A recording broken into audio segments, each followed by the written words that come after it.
ముచ్చటగా మారింది. కానీ ఫైనల్గా మాత్రం ఫలితం మాత్రం న్యాయం జరుగుద్దని భావిస్తూ ఉన్నాను.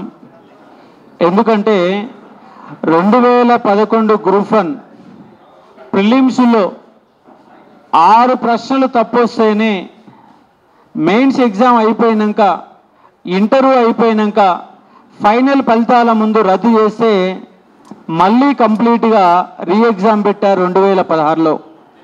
సేమ్ అదే పునరావృతం అవుతుంది.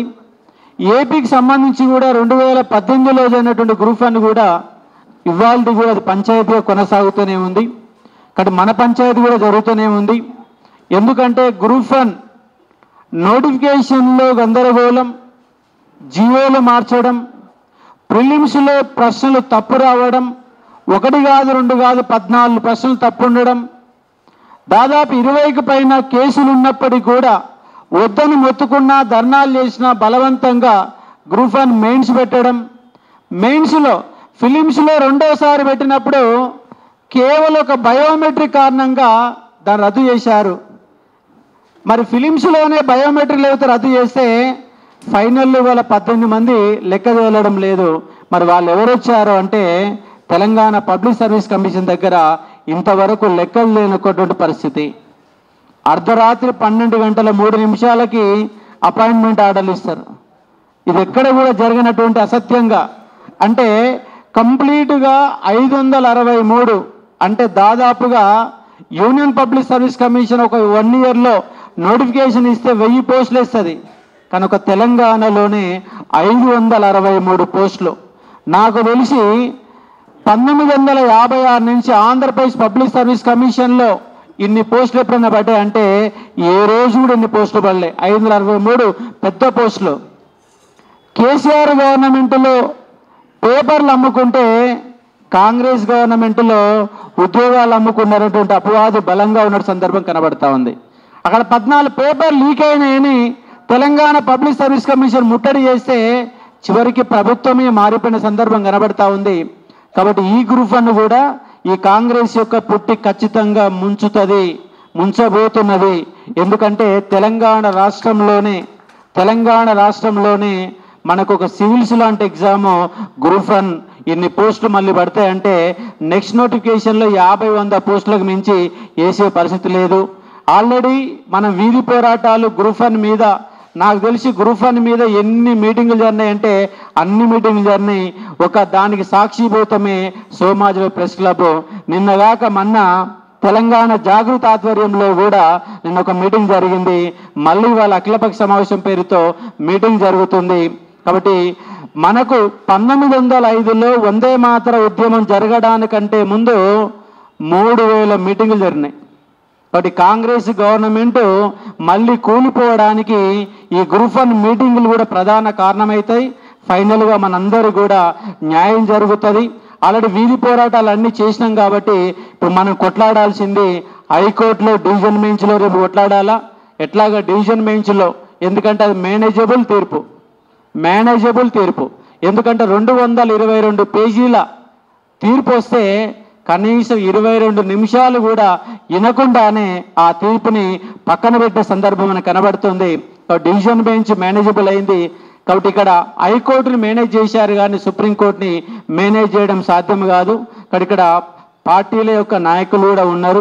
నేనేమంటున్నానంటే మీరు ఇనిషియేటివ్ తీసుకోండి. ఇప్పుడు కావాల్సింది ఏంటంటే న్యాయ ప్రక్రియకి, న్యాయవాదులకి వాదించడానికి న్యాయవాదులకు అవసరమైనటువంటి మనీ కావాలా. నిన్న కూడా ఇక్కడ తెలంగాణ జాగృతి ఆధ్వర్యంలో న్యాయపరంగా మేము 100% మీకు సపోర్ట్ చేస్తాం, మీకు అండగా ఉంటామని చెప్పారు. ఇక్కడ వేదిక మీద టీఆర్ఎస్ పార్టీకి వెళ్ళి రాకేష్ రెడ్డి అని ఉన్నాడు, అలాగే బీజేపీ పార్టీకి వెళ్ళి గువ్వల రాజన్ ఉన్నాడు. కాబట్టి ఇద్దరు కూడా మీరు కూడా ఇక్కడ హామీ ఇచ్చి ఖచ్చితంగా ఈ గ్రూప్ 1 విషయంలో, ఎందుకంటే వాళ్ళు ప్రతిపక్ష పార్టీలు, ఇద్దరు కూడా ప్రతిపక్ష పార్టీలో ఉన్నారు కాబట్టి ఖచ్చితంగా మేము హామీ ఇస్తాం, మా అధిష్టానంతో మాట్లాడుతాం, న్యాయ ప్రక్రియ పరంగా సుప్రీంకోర్టు వరకు మేము గట్టిగా నిలబడతాం, అక్కడ సింగిల్ బెంచ్ డివిజన్ బెంచ్ వరకు నిలబడతాం, మీకు అండగా నిలబడతామని చెప్పేసి ఈ వేదిక ద్వారా మద్దతు ఇవ్వాల్సిందిగా కోరుతా ఉన్నాం. ఎందుకంటే మన గ్రూప్ 1 విషయంలో ఇప్పటికీ 100 రకాల తప్పిదాలు జరినాయని చెప్పేసి పాయింట్ లెక్కలు చెప్తే కనీసం గంట పడుతుంది. అంటే ఇవన్నీ అరిగిపోయినటువంటి ముచ్చట్లే కాబట్టి నేను బలంగా మన తెలంగాణ జాగృతి మీటింగ్ కూడా అదే చెప్పినాం. మీరు స్ట్రీట్ ఫైట్ చేశాము, మీరు లీగల్ ఫైట్ చేయని చెప్తున్నాం. కాబట్టి ఇప్పుడు కూడా ఇక్కడ ఉన్నటువంటి పార్టీ సంబంధించినటువంటి ముఖ్య వ్యక్తులుగా మీరు వచ్చారు కాబట్టి మీరు ఖచ్చితంగా మీ అధిష్టానంతో మాట్లాడి ఈ గ్రూప్ అని, ఎందుకంటే 563 అంటే ఒకటి కాదు రెండు కాదు, రేపు రాష్ట్రమే వాళ్ళ గుప్పెట్లో ఉంటుంది.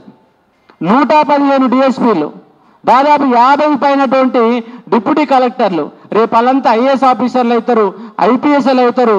ప్రతి డిపార్ట్మెంట్ హెడ్ ఇవాళ 563 మంది. తర్వాత 5 ఏళ్ల తర్వాత రాష్ట్రంలో ఎన్ని డిపార్ట్మెంట్లు ఉన్నాయో అన్ని డిపార్ట్మెంట్లకు ఇన్ఛార్జీలు ఎవరైతారంటే ఇవాళ గ్రూప్ అని సెలెక్ట్ అయిన వాళ్ళు ఇన్ఛార్జీలుగా ఉంటారు. అటు వాళ్ళు తీసుకొని సర్టిఫికేట్ తీసుకొని రెడీగా ఉన్నారు.